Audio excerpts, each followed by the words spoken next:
Okay, hello everyone. तो आज के इस वीडियो में हम बात कर रहे हैं एल्कोहल, फिनॉल और ईथर की। तो देखते हैं एल्कोहल, फिनॉल, ईथर क्या होता है, इसकी कुछ बेसिक रिएक्शंस क्या होती है और इसी चैप्टर्स के अंदर हमारे को नेम रिएक्शन भी देखने को मिलेगी। तो वन बाय वन समझते हैं और आगे बढ़ते हैं। सबसे पहले हम बात करते हैं एल्कोहल होता क्या है। तो देखिए बेटा, एल्कोहल हो चाहे फिनॉल हो चाहे ईथर हो, इन तीनों का एक बेसिक फॉर्मूला होता है जो हमें पता होना चाहिए। बेसिक फॉर्मूला, जैसे मान लीजिए मैं अल्कोहल की बात करता हूं तो R मेरे पास होता है और इससे डायरेक्ट लगा होता है मेरे पास OH। ये R क्या क्या हो सकता है, समझने वाली बात ये कि R का मतलब हमारे पास CH3 हो सकता है या तो फिर C2H5।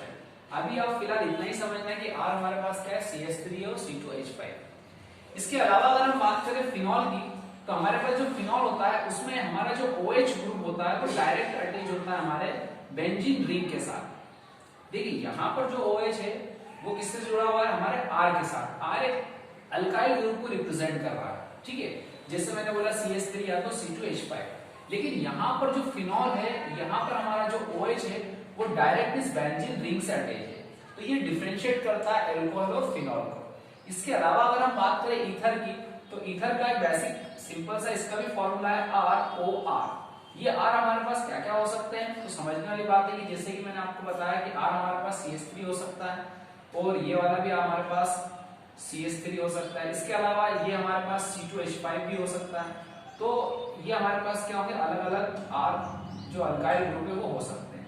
तो इसको भी अगर आप कनेक्ट करोगे इस O के साथ और इसको भी कनेक्ट करोगे तो भी आपका ईथर बनता है। इसके अलावा अगर आप C2H5 और ये वाले C2H5 को भी अटैच करते हो तो भी हमारे पास ईथर बनता है। एक सिंपल फॉर्मूला अगर हम लिखें किस तरह से लिख सकते हैं सर आप, तो देखिए CH3O CH3 भी लिख सकते हैं ईथर के लिए। इसके बाद में C2H5O C2H5 भी लिख सकता हूं। इसके अलावा अगर मैं दोनों ग्रुप को डिफरेंट बता दूं, जैसे C2H5 और एक साइड में लिख दिया CH3, तो भी ये मेरे ईथर को रिप्रेजेंट करता है। इसके बाद हम बात करते हैं एल्कोहल की। तो एल्कोहल जो मैंने आपको बताया कि ये हो सकता है। इसके अलावा ये जो हमारा R है, जब हम इसको इस तरह से लिखते हैं, OH हमारा डायरेक्ट अटैच होता है मिथाइल ग्रुप से, तो ये हमारा मिथाइल एल्कोहल हो जाता है। जब अगर ये C2H5 से अटैच होता है डायरेक्ट, तब हम इसको इथाइल एल्कोहल के नाम से जानते हैं। तो ये हमारे पास हो जाता है मिथाइल एल्कोहल। क्या हो जाता है, मिथाइल एल्कोहल। तो ये हमारे पास हो जाता है इथाइल एल्कोहल। क्या हो जाता है, इथाइल एल्कोहल। तो ये डिफरेंट टाइप्स के हमारे पास एल्कोहल मिलेंगे। चलिए एक एक करके इनकी रिएक्शंस देखते हैं, इसको प्रिपेयर कैसे किया जाता है एल्कोहल को। तो हम यहाँ पर लिखते हैं मेथड प्रिपरेशन ऑफ एल्कोहल। क्या लिखते हैं, method preparation of alcohol. Alcohol को बनाने की कौन कौन सी आप मेथड जनरली यूज करते हो, हम उसकी बात करें तो एल्कोहल को बनाने के लिए हमारे पास डिफरेंट मेथड्स होती है, जिसमें से हमें सबसे सिंपल रिएक्शंस का मैं एग्जांपल ले रहा हूं। मेरे पास है अल्काइल हैलाइड। क्या है मेरे पास, अल्काइल हैलाइड। अल्काइल हैलाइड का मतलब होता है कि एक आपके पास R है और एक आपके पास हैलाइड। जब ये दोनों कंबाइन होते हैं तो इसको बोला जाता है अल्काइल हैलाइड। और इस अल्काइल हैलाइड की रिएक्शन जब मैं KOH के साथ कराता हूं, किसके साथ में, KOH, तो मेरे पास एक्वस KOH लिया हुआ है। और जब इस एक्वस KOH की रिएक्शन में अल्काइल हैलाइड के साथ कराता हूं तो ये OH क्या करता है, इस X को रिप्लेस कर देता है, जिसकी वजह से हमारे पास ROH बन जाता है और फाइनली हमारे पास जो बाय प्रोडक्ट बनेगा। यहाँ पर समझने वाली बात यह है कि ये OH ने क्या करा, इस R पर अटैक करा और X को क्या कर दिया, बाहर कर दिया, और ये हमारा K और X आपस में कंबाइन हो जाता है। तो इस तरह से हम क्या कर सकते हैं, एल्कोहल को बना सकते हैं। तो एल्कोहल को हम सिंपल अल्काइल हैलाइड से बना सकते हैं। उसकी रिएक्शन हम एक्वस KOH के साथ कराते हैं तो हमारा रिएक्शन आसानी से बनता है। यहाँ पर हम एल्कोहल को इजीली से प्रिपेयर कर देते हैं। आगे चल के बात आती है कि एल्कोहल है क्या। तो देखिए एल्कोहल जनरली हमारे पास डिफरेंट कैटेगरीज में क्लासिफाई है, इसको KX कर लेना। एल्कोहल की अगर हम बात करें तो एल्कोहल में क्या होता है बेटा, डिफरेंट हमारे पास टाइप्स के हम लिखते हैं यहाँ पर टाइप्स ऑफ एल्कोहल। क्या लिखते हैं, टाइप्स ऑफ एल्कोहल। एल्कोहल कितने टाइप्स के होते हैं, तो देखिए बेटा एल्कोहल बेसिकली हमारे पास 3 टाइप के हैं। फर्स्ट हमारे पास होता है 1 डिग्री एल्कोहल, सेकंड हमारे पास होता है 2 डिग्री एल्कोहल और थर्ड हमारे पास होता है 3 डिग्री एल्कोहल। टोटल हमारे पास कितने एल्कोहल है, 3 एल्कोहल है, 1 डिग्री एल्कोहल, 2 डिग्री एल्कोहल और 3 डिग्री एल्कोहल।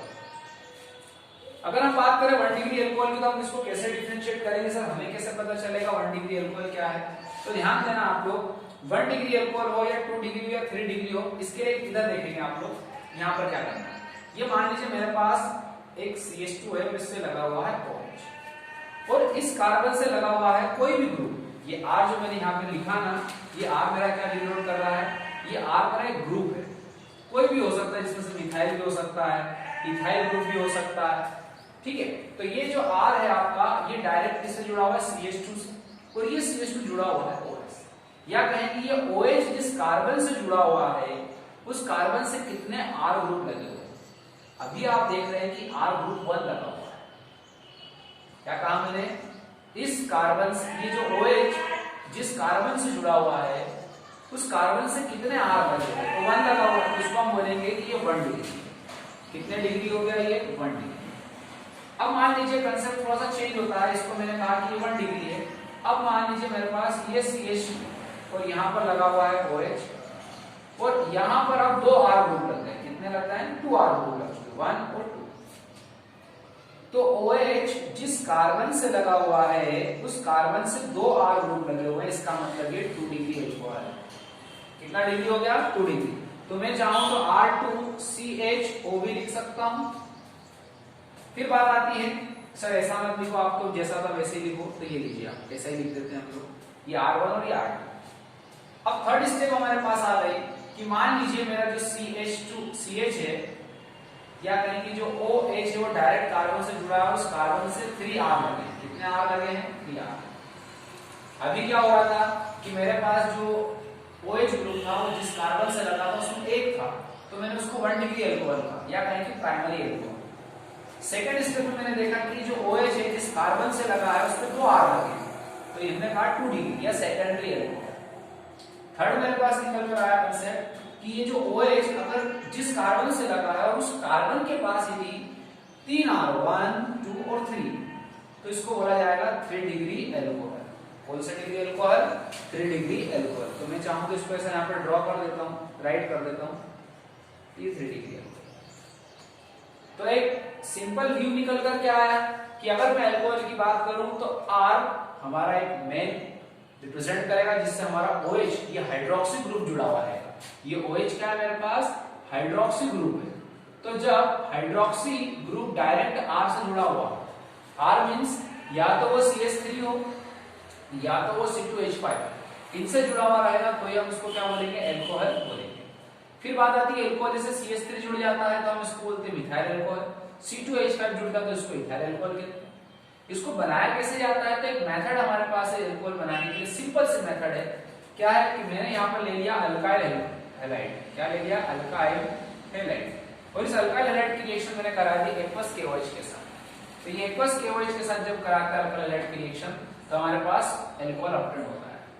फिर बात आती है कि अल्कोहल कितने टाइप्स के होते हैं सर, तो टाइप्स ऑफ अल्कोहल की हम बात करें तो इसको हम 3 कैटेगरी में पढ़ते हैं। फर्स्ट हमारे पास दे रखा 1 डिग्री, सेकंड है 2 डिग्री, थर्ड है हमारे पास 3 डिग्री। 1 डिग्री को प्राइमरी अल्कोहल भी कहा जाता है, 2 डिग्री को सेकेंडरी, और 3 डिग्री को हम टर्शरी अल्कोहल के नाम से भी जानते हैं। कैसे बताएंगे 1 डिग्री, 2 डिग्री, 3 डिग्री, इसके लिए मैंने यहाँ पर आपको बताया। मैंने कहा कि OH जिस कार्बन से लगा है उस कार्बन से जितने ग्रुप्स होते हैं वो डिफाइन करते हैं कितने डिग्री हमारा अल्कोहल है। अभी यहाँ पर एक ग्रुप लगा हुआ, इसलिए 1 डिग्री अल्कोहल। अगर हमारा OH जिस कार्बन से लगा है वहां पर 2 ग्रुप होंगे तो उसको हम बोलेंगे 2 डिग्री, और अगर हमारा OH जिस कार्बन से लगा उसके पास 3 ग्रुप होंगे तो उसको हम बोलेंगे 3 डिग्री अल्कोहल। सो इस तरह से हम अल्कोहल की बात करते हैं।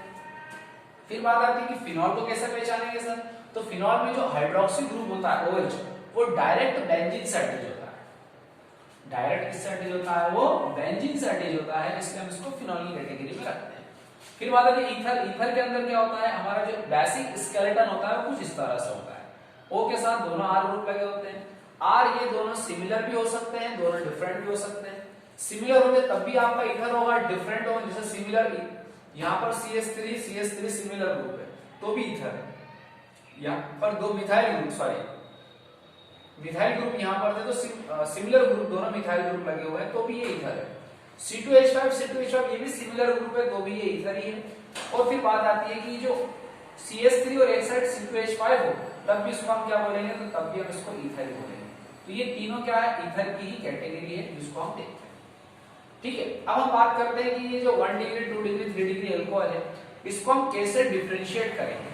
तो अगला हमारे पास जो टॉपिक आ रहा है उसका नाम है विक्टर मेयर। क्या आ रहा है, Victor Meyer test. Victor Meyer test से हम क्या कर सकते हैं, 1 डिग्री 2 डिग्री और 3 डिग्री अल्कोहल को इजीली से आइडेंटिफाई कर सकते हैं कि कौन सा 1 डिग्री अल्कोहल है, कौन सा 2 डिग्री और कौन सा 3 डिग्री। तो देखिए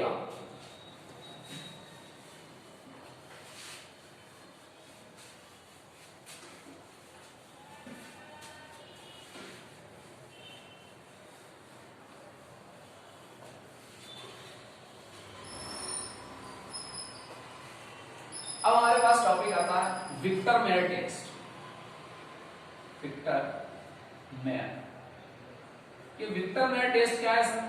तो देखो विक्टर मेयर जो है इसकी हेल्प से हम क्या कर सकते हैं, 1 डिग्री अल्कोहल हो चाहे 2 डिग्री हो चाहे 3 डिग्री अल्कोहल, इसको हम इजीली से बता सकते हैं।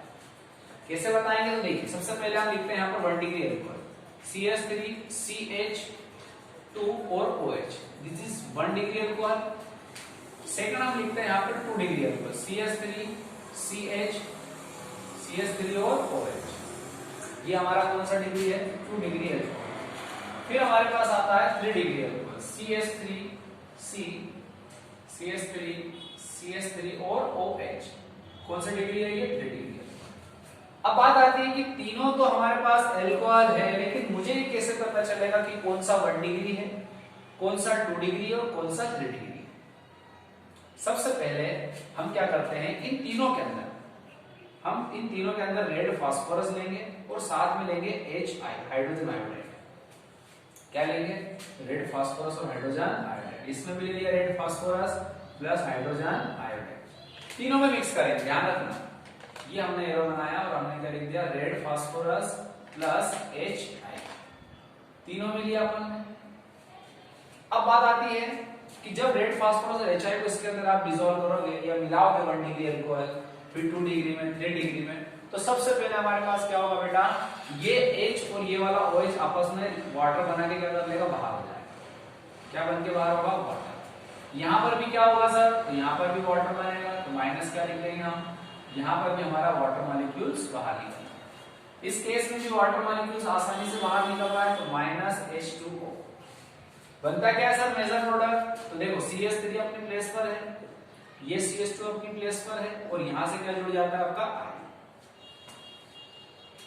बात आती है 2 डिग्री के पास, तो CH3 अपनी जगह पर है, ये CH और ये CH3 अपनी जगह, बस यहां चेंज हुआ है, ये I जाकर इसके साथ कनेक्ट हो जाए। ऐसा ही ऐसा यहां भी करना है, नई बात क्या है इसमें, हो जाएगा, ठीक है भैया, यही बोलो। जब आपने 1 degree alcohol, 2 degree, 3 degree alcohol में रेड फास्फोरस और हाइड्रोजन आयोडाइड को मिलाया, तो आपको कोई भी वेरिएशन देखने को नहीं मिला, तीनों के अंदर रिएक्शन हो। फिर आप क्या करते हैं, इसको रिएक्शन को और आगे बढ़ाते हैं और यहां पर हम लेते हैं AgNO2। क्या लेते हैं, AgNO2। जब AgNO2 लेंगे तो तीनों में मिलाना पड़ेगा, तो हम तीनों के अंदर क्या करते हैं बेटा, AgNO2 मिला देते हैं। ये लिया हमने AgNO2। फिर बात आती है कि ये NO2 क्या करेगा, देखो ये I तो Ag के साथ में रिएक्ट कर लेगा, तो बाहर क्या निकल जाएगा, AgI, सिल्वर आयोडाइड बनके बाहर हो जाएगा। यहां पर भी सिल्वर आयोडाइड माइनस AgI, यहां पर भी क्या होगा बेटा, सिल्वर आयोडाइड, क्या बाहर निकल गया आपका, सिल्वर आयोडाइड। फिर बनता क्या है सर, तो देखो CH3 ये रहा, CH2 ये रहा, यहां पर क्या जुड़ गया आपका एक्स्ट्रा NO2। यहां पर भी देखो ये तो बाहर हो गए दोनों, तो ये NO2 जुड़ जाएगा, तो ये रहा CH3 CH, ये रहा CH3 और ये बन गया आपका NO2। यहां देखो क्या होगा, ये CH3 ये, फिर उससे लगे हुए तीनों ग्रुप, तो अपनी जगह पर रहेंगे तीनों ग्रुप, उनको कुछ लेना देना है क्या, नहीं है। और ये Ag और I तो बन के बाहर निकल गए, बचा क्या, NO। अभी भी रिएक्शन कंटिन्यू है। जब हमने फर्स्ट रिएक्शन की बात की, या 1 डिग्री अल्कोहल के अंदर हमने देखा कि रेड फास्फोरस HI मिलाया, तो उसने रिएक्शंस को कंटिन्यू रखा। यहां पर भी रिएक्शन आगे बढ़ती है, 2 डिग्री में और 3 डिग्री में बढ़ती है। मतलब रेड फास्फोरस और हाइड्रोजन आयोडाइड मिलाने से हम 1 डिग्री, 2 डिग्री, 3 डिग्री को डिफरेंशिएट नहीं कर पा रहे। फिर हमने क्या करा, इसके अंदर AgNO2 मिलाया, तो तीनों में मिलाना पड़ेगा हमारे। फिर हमने देखा कि AgNO2 जब मिलाया तो सिल्वर आयोडाइड तीनों रिएक्शन में से बाहर निकल रहा है। फिर हमारे पास आता है किसको और आगे बढ़ा, फिर हम यहाँ पे लेते हैं नाइट्रस एसिड HONO, क्या लेते हैं नाइट्रस एसिड जिसका फॉर्मूला है HONO। यहाँ पर भी ले लेंगे हम नाइट्रस एसिड, क्या ले लिया हमने नाइट्रस एसिड। जैसे ही नाइट्रस एसिड को इसके अंदर हम मिलाएंगे तो हमारे पास क्या होगा बेटा, वाटर मॉलिक्यूल्स बाहर निकलेगा। तो देखो यहाँ पर 2 हाइड्रोजन है और यहाँ पर 1 हाइड्रोजन, या कहें कि यहाँ के 2 हाइड्रोजन और यहाँ का 1 H, या कहें कि 1 हाइड्रोजन यहाँ से ले लो 1 हाइड्रोजन यहाँ से, तो हमारे पास क्या हो जाएगा, ये OH बन के बाहर आ जाएगा। तो यहाँ से क्या बाहर निकलता है, वाटर मॉलिक्यूल्स। इधर चेक करते क्या हुआ, तो देखो यहाँ पर भी OH है और यहाँ पर भी है, तो दोनों मिलकर क्या बना लेंगे, H2O को माइनस कर दें। इधर क्या हुआ, ये OH तो है लेकिन यहाँ पर हाइड्रोजन है क्या, नहीं है। इसका मतलब यहाँ तो रिएक्शन नहीं हो रही है, यहाँ पर तो रिएक्शन नहीं हो रही है। यहाँ पर क्या हुआ, ये हमारा CH3CH, देखो ये बेस चले गया इसके साथ जुड़ के, तो यहाँ पर आ गया आपका NO, यहाँ पर आपका NO2 बना हुआ है। आगे चलते हैं, यहाँ पर क्या हुआ, CH3 दोनों अपनी जगह पर है, CH3CH3, ये C का जो हाइड्रोजन था वो इस OH के साथ जुड़ के पानी बन के बाहर हो गया है, और यहाँ पर जुड़ चुका आपका NO और एक NO2 ऑलरेडी पहले से था, समझे। यहाँ पर तो रिएक्शन ही नहीं आगे बढ़ पा रही क्योंकि 3 डिग्री अल्कोहल के पास अब हाइड्रोजन नहीं है, यहाँ पर हाइड्रोजन है क्या, नहीं है, इसलिए ये रिएक्शन ही स्टॉप। जैसे ही हम 1 डिग्री अल्कोहल के अंदर NaOH का सॉल्यूशन मिलाते हैं, इसका सॉल्यूशन मिलाते हैं NaOH, तो वैसे ही हमारे को 2 डिग्री में क्या मिलाना पड़ेगा बेटा, NaOH का सॉल्यूशन मिलाना पड़ेगा। और यहाँ पर भी जब हम मिलाते हैं तो देखो पहली बार तो रिएक्शन इसका हो ही चुकी है, हो चुकी है कि नहीं हो चुकी। तो यहाँ पर जैसे आप NaOH का सॉल्यूशन मिलाते हो तो बेटा आपका रेड कलर ऑब्टेन होगा।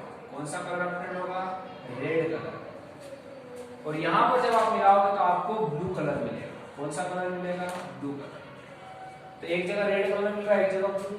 यहाँ पर कलरलेस, क्योंकि पहले ही रिएक्शन क्या हो गई, स्टॉप हो गई थी। तो जो रेड कलर आ रहा है ये इंडिकेट कर रहा है कि ये 1 डिग्री अल्कोहल की रिएक्शन है, और जहां पर ब्लू कलर आ रहा है वो इंडिकेट कर रहा है कि ये 2 डिग्री अल्कोहल की रिएक्शन है, और 3rd डिग्री में तो कलरलेस है। तो विक्टर मैन की हेल्प से हम क्या करते हैं, 1 डिग्री 2 डिग्री 3 डिग्री अल्कोहल को डिफरेंशिएट करते हैं, और बहुत ही सिंपल मेथड है, कुछ भी नहीं करना है। 3 कॉलम बनाना आपको, 1 2 3, 1 डिग्री का, 2 डिग्री का, 3 डिग्री का, एक एक करके चीजें मिलाना, तो आपको समझ में आ जाएगा। हाँ, अब बात आती है कि जो आपने मिलाया सर, तो इसमें से आप ये सर्कल हटा दें, ये सब हटा दो, ताकि आपको समझ में आ जाएगा सिस्टमेटिक क्या होगा। ये तो मैंने आपको समझाने के लिए बना दिया है, ठीक है। इसके लिए बना देते हैं, समझाने के लिए, ताकि आपको समझ में आ जाए। ये हटा दिया, इधर भी क्या होगा, हटा दो, ताकि आपको अच्छे से लिखने में आसानी हो। पहले देखो लिखोगे तो हो ही नहीं, आप लोग स्क्रीनशॉट ले लो, आलसी हो एक नंबर, है ना। इसलिए थोड़ा सा दिमाग लगाना कि सर ने क्या करा, ठीक। और एक बात ध्यान रखना, ये जो वीडियो अपलोड हो रहा है ये स्कूल के चैनल पे हो रहा है, मेरा पर्सनल चैनल भी बना हुआ है, उसकी भी लिंक मैं इसमें डाल दूंगा, लेकिन वहां पर ये टॉपिक नहीं है अभी, क्योंकि इसको मैं सिस्टमेटिक वे में बनाएंगे तब अपन देखेंगे, ठीक है। तो ये विक्टर मैन का फिलहाल देखो आप, और फिर बात करते हैं आगे क्या है हमारे पास, ठीक है।